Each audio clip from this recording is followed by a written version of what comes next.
What's going on, guys? Welcome to the channel. My name is Azir and I'm a second year pre-med student at Union College, and to not waste any time, I want to get right into my tips on how to stay motivated in college.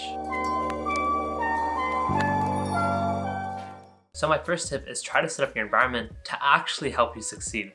And what I mean by this is try to find a space on campus and set it as your designated study space where you only go to focus. One of my favorite books that I read this past year, Atomic Habits, mentioned that performing a desired habit depends a lot on the environment that you're in. As quoted from the author, he said, "After I removed the mental candy from my environment, it became much easier to eat the healthy stuff." So basically what this means is if you're trying to study on your bed in your room, but you also watch hours of YouTube on your bed in your room, you're much less likely to actually focus in that environment compared to a place like the library where you only study. So I promise I'll be offering realistic advice in this video, and a bonus tip I have is I know some people have trouble focusing without sound. So I'm not going to pull up the studies, but you can search them yourself. Clinically, the best type of music to listen to while trying to focus is instrumental music like classical or lo-fi. I personally listen to a lot of lo-fi whenever I'm trying to study, and it helps me out a ton. But frankly, I know some people will get bored of instrumental music and will just want to listen to music with lyrics, or will just end up watching a Netflix show and trying to study at the same time. Look, I'm not judging you, I get it. Studying can be boring. So if you must throw on a Netflix show or listen to music, what I found works best is listening to music or watching a show you already know well, so that when you're trying to focus, you don't feel the need to actually pay attention to the show or the song. Alright, so moving on to my second tip, similar to setting your environment, you want to make sure you're careful with who you surround yourself with in college. You want to surround yourself with driven and motivated people. You want to try to make friends that bring out your desired qualities. When you're surrounded by such people and build a good support system, it makes it much easier to get through your classes and stay focused. A solid support system is essential not only when it comes to staying motivated, but also to not feel homesick. For many of us college students, it's our first time living away from home, and when it gets tough, your old support system at home, like your family or your friends from high school, won't really be able to comfort you as much. So having a good set of friends at school that will support you is necessary. Also, try to make at least one friend in each of your classes, because I found it's a lot easier to reach out to someone in your class rather than your professor whenever you're confused about something or need clarification on something.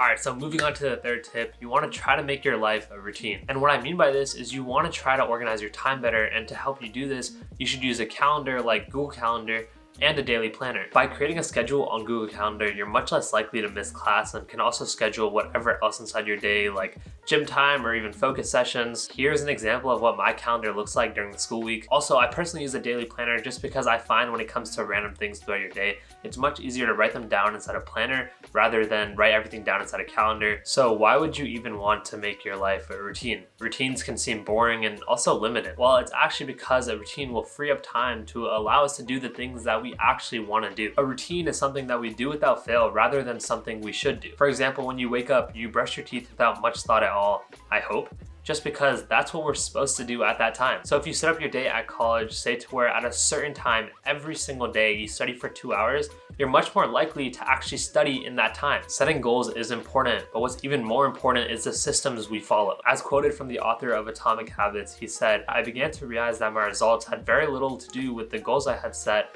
and nearly everything to do with the systems that I followed." So a bonus tip, I think it's important to mention to find the best focus times that work for you. Try to complete your more difficult tasks at this time and then save easier tasks for times where you naturally aren't as focused. For example, I'm most focused and can get the most work done during the daytime, so I try to get all my hard tasks like studying or go-to done in the daytime. And then later in the evening or at night, I do tasks that require less brain power like working out, cleaning my room, doing laundry, things like that. So when you're scheduling your focus times, make sure that you put them at a time that works best for you. And another bonus tip, when it comes to following your routines and bettering your habits, I highly recommend gaming your life. And what I mean by this is using habit tracking apps like Habit, Flora, Done, and there's a bunch of other random ones, and using Pomodoro apps to track how many sessions you do each day and how consistently you're doing your habits. The Pomodoro technique is one of the best study techniques that I personally use, where you basically study for a super focused 25 minutes and then you take a 5-minute break and you just keep repeating this until you can't or you finish your work. This way of focusing actually allows you to focus for much longer times than you usually would be able to. So now moving on to my fourth tip, you want to take real committed breaks where you don't do anything school related. You don't want to find yourself in a situation where you're half-assing work all day and you find all of your days consumed entirely by work. Or even worse, feel the urge to want to do work when you're literally doing anything. Like you could be eating with your friends and you're still thinking about the work that you need to do. And that can just get really annoying really quickly. Instead, you should dedicate time to focusing and putting effort into the work that you need to get done so that you can have fun, watch Netflix, grab food with friends, be a human, breathe, literally just like do anything. I feel like oftentimes we get stuck in something like this just because we procrastinate the need to actually engage our brains in our work. It's much easier to sit in front of our work and not do it rather than actually doing the work in front of us. So what I found helps when it comes to stop procrastinating is studying for your exam, starting your project, or starting your paper a week in advance. And when starting, start super small and set a really easy goal for yourself a week ahead. When working on something like a paper, literally just open up a doc, write your first sentence, write your header, and this will help you to stop procrastinating because I found that once you have the first sentence, the whole essay seems a lot less intimidating. Doing work in advance just overall allows you to be less stressed and not have to pull all-nighters the night before the deadline, which honestly, there's literally no need to be doing it in college. If you just follow a routine and start things early, then there's no need for you to work 10 hours straight in a day. Alright, so now moving on to some final tips. If you don't feel like doing anything but you need to get some work done, then there's realistically two options that you have.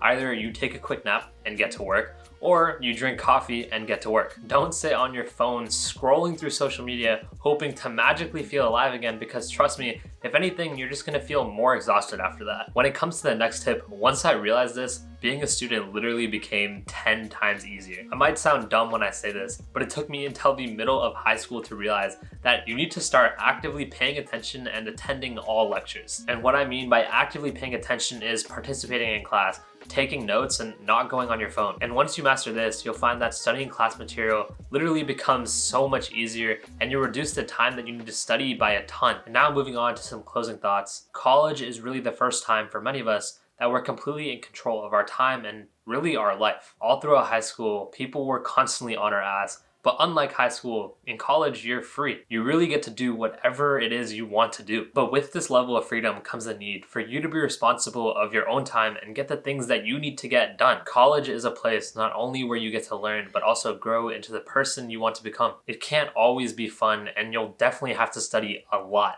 especially if you're a pre-med student. But if you stay motivated and positive, then you can have the most fun possible while reaching your goals. So yeah, hopefully this video helped. These are all the tips that work really well for me. So yeah, bye.